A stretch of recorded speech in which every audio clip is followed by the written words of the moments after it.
Ancillary Mercy is the breathtaking conclusion to Anne Leckie's much-lauded Imperial Raj trilogy, Ancillary Justice, Ancillary Sword, and lives up to the promise and expectations of the earlier books. Leckie picked 10 essential science fiction books. Yeah, I know, I hate 10 best X lists, too.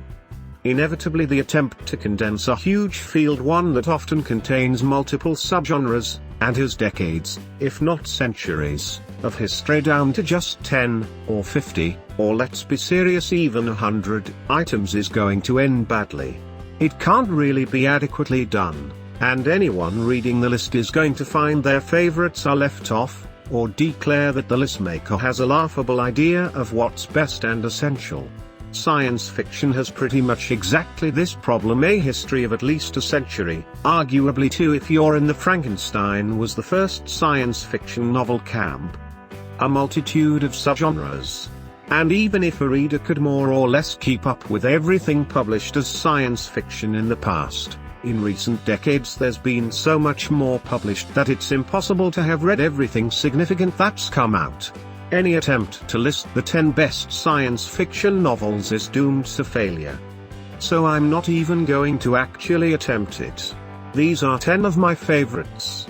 It is perforce an idiosyncratic list, and if your favorites aren't here, either I had to leave them off because I'm only doing 10, or else we have different favorites. Which is the way things should be. There's Zero Stone by Andre Norton. Norton wrote so much, and was read so widely, that it's difficult to pick a single best, or to encapsulate her influence on the writers who grew up reading her. The Zero Stone is as good a place to start as any, and better than some probably because she wrote so much. Not all of Norton's work is particularly good. I say that as a die-hard fan. Apprentice gemologist Murdoch Jern has inherited one thing from his murdered father, a ring set with a mysterious stone, found on an alien corpse drifting in space. It's an ancient alien artifact that several Sumioans are willing to kill to get hold of, and Jern has no one but himself and a mysterious, small furry alien to rely on. Pure, pulpy adventure goodness. The Star King by Jack Vance. I love Vance's language, the careful, almost ponderous formality that even his rogues sometimes use, with great ironic effect. He also does wonderful visuals, and has a wry view of human nature and culture that I enjoy tremendously. Some of Vance's best moments are throwaways, footnotes, bare mentions of the customs of some city or planet his hero is visiting, and his stories are great fun. I'm hard-pressed to pick a single one to recommend, honestly. The Star King is the first of a series of 5 in which Kurth Gerson sets about revenging his family, lost in a murderous slave raid carried out by the 5 supercriminal demon princes, each of whom gets a book. I'm sorely tempted to just quote passages at you, but I won't. Just read some Vance if you haven't already. The Secret of Sinharat, People of the Talisman by Lee Brackett. Really, I could put just about any of the Eric John Stark's stories here.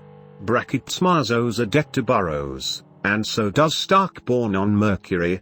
His parents die and he's adopted by Mercurians.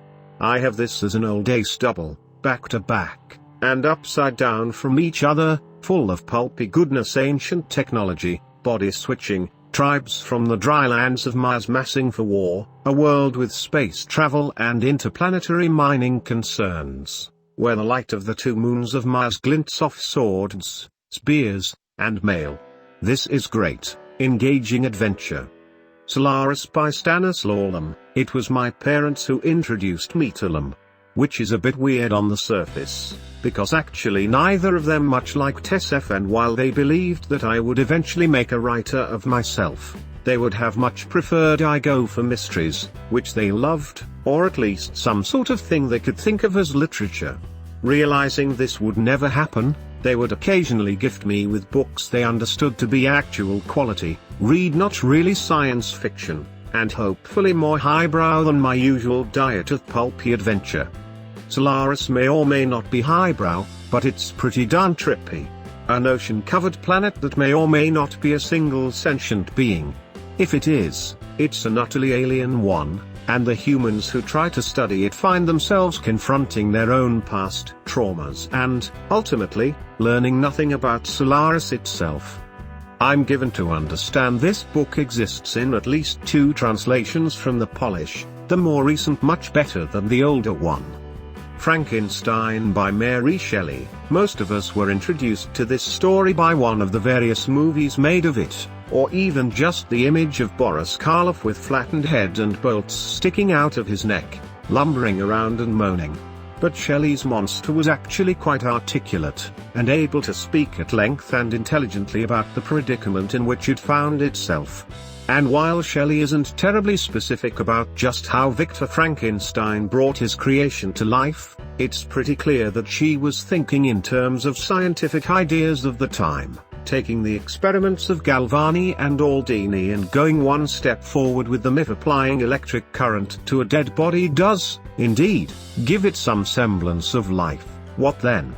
What does that mean? You can make the argument that this isn't really science fiction, if you really want to. But whether or not you think it counts as part of the genre, its impact on SF and F is undeniable. And it's a good book. Not bad for an 18-year-old girl who basically wrote it for a holiday party game.